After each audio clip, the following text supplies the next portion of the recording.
दोस्तों, आप रोज़ यूट्यूब पर कई वैल्यूबल वीडियोस देखते होंगे, डिफरेंट सोर्सेज से इन्फॉर्मेशन भी कंज्यूम करते होंगे।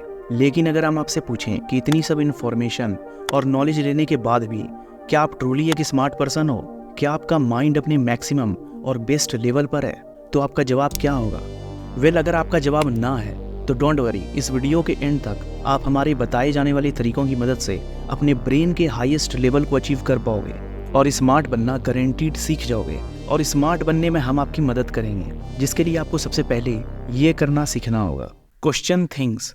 दोस्तों, अधिकतर लोगों को जो चीज़ें जैसी दिखाई बताई जाती है वो उसे ही सच मान लेते हैं। वे उसे ज़्यादा क्वेश्चन नहीं करते या उसके बारे में ज़्यादा रिसर्च नहीं करते हैं। उन्हें लगता है कि व्हाट्सएप, इंस्टाग्राम या फेसबुक पर उन्होंने जो वायरल वीडियो और पोस्ट देखा है वही रियलिटी है या सच है, चाहे फिर वो चीज़ काफ़ी एडिटेड हो या किसी पॉलिटिकल पार्टी का एक तरफा हिस्सा ही क्यों ना हो, या उनके बड़ों या टीचर्स ने जैसा बोला है वही शायद एग्जैक्ट सच होगा, या उन्हें जैसा लग रहा है वही सच है। जिससे होता ही है कि हम में से अधिकतर लोगों का सिर्फ एक ही पर्सपेक्टिव रह जाता है। हम डिफरेंट पर्सपेक्टिव से चीज़ों को देख नहीं पाते, अपनी प्रॉब्लम के स्मार्ट सॉल्यूशन नहीं निकाल पाते या बाकियों से अलग नहीं सोच पाते। और जो लोग मेजॉरिटी लोगों से अलग और बेहतर सोच पाता है उन्हीं लोगों को स्मार्ट कहा जाता है।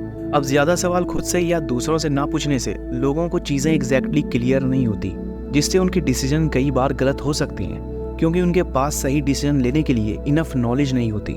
तो फिर वो स्मार्टली सोचेंगे कैसे और स्मार्ट डिसीजन कैसे लेंगे? फॉर एग्जाम्पल, क्लास में जो बच्चे टीचर से ज़्यादा क्वेश्चन पूछते हैं वही अच्छे मार्क्स भी लाते हैं। अगर न्यूटन ने खुद से ये सवाल नहीं किया होता कि एप्पल पेड़ से नीचे ही क्यों गिरा, ऊपर क्यों नहीं गया, तो उसने लॉ ऑफ ग्रेविटी को डिस्कवर ही नहीं किया होता। मगर आपको इतने बड़े सवालों के जवाब ढूंढने की ज़रूरत नहीं है। आप बस आसानी से किसी भी चीज़ को एक्सेप्ट मत करो, बल्कि चीज़ों को डीपली समझने की कोशिश करो और उनके पीछे छुपे जवाबों को ढूंढो। ये आपको रिलेशनशिप में भी ज़्यादा अंडरस्टैंडिंग बनाएगा। आप सामने वाले को अच्छे से समझ पाओगे।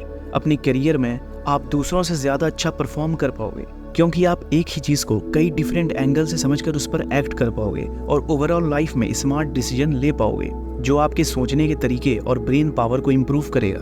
Play daily brain challenging games. दोस्तों, एडिक्टिव और माइंडलेस गेम को खेलने से आपके ब्रेन में डोपामिन रिलीज होने की मात्रा बढ़ जाती है, जिससे आपको चीज़ों को याद रखने की पावर, मेंटल हेल्थ और फोकस सब खराब होने लगता है। लेकिन वही कुछ गेम्स ऐसे भी होते हैं जिन्हें खेलना न्यूरो साइंटिस्ट और साइकोलॉजिस्ट भी रिकमेंड करते हैं, जिनसे आपकी मेमोरी बूस्ट और थिंकिंग एबिलिटी स्मार्ट होती है।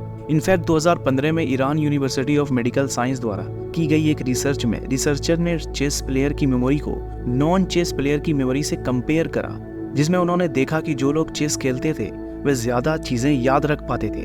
साथ ही फ्रंटियर्स और साइकोलॉजी की एक स्टडी के अकॉर्डिंग जब आप चेस खेलते हो तो आपकी दूसरों के नज़रिए से सोचने की एबिलिटी भी इंक्रीज होती है।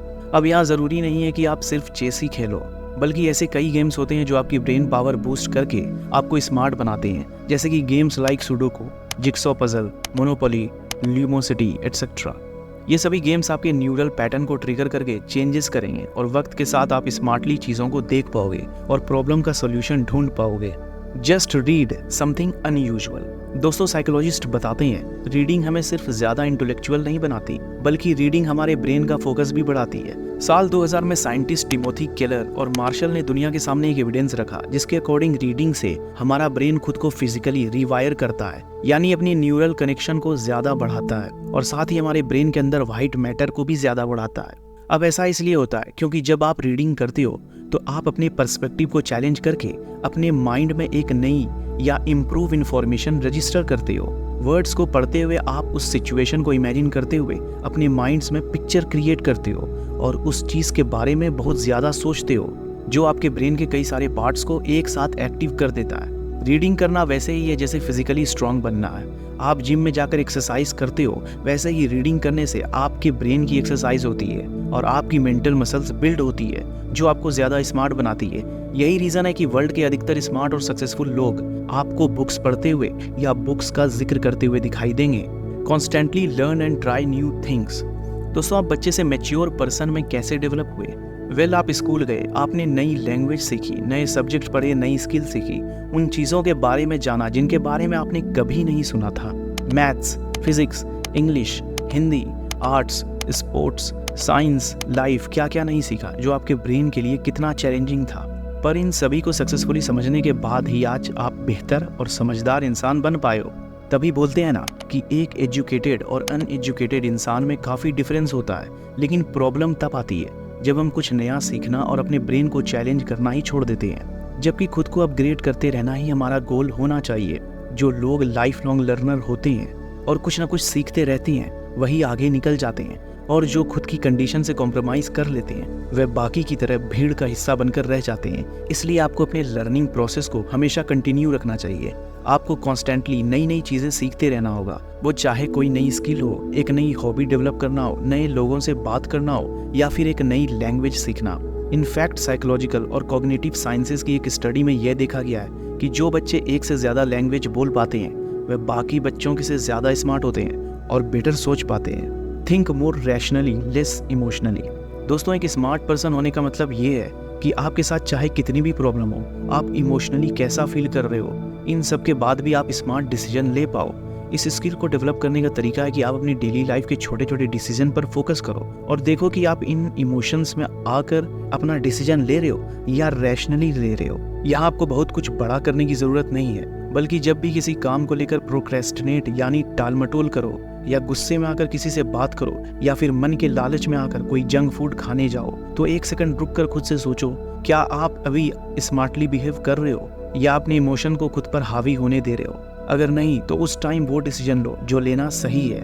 इस छोटी सी चीज़ को प्रैक्टिस करते रहने से आपका माइंड आपके कंट्रोल में आने लगेगा। आप हर सिचुएशन में इमोशनली फूल की तरह नहीं, बल्कि स्मार्टली बियर करने लगोगे। तो ये वीडियो यहीं खत्म होती है। अगर आपको ये वीडियो अच्छी लगी तो वीडियो को लाइक और चैनल को सब्सक्राइब करके हमें सपोर्ट करो और बेल नोटिफिकेशन को ऑन कर दो, ताकि आप हमारी आने वाली वीडियोस को मिस ना करो। So till then, keep learning and keep watching dope facts.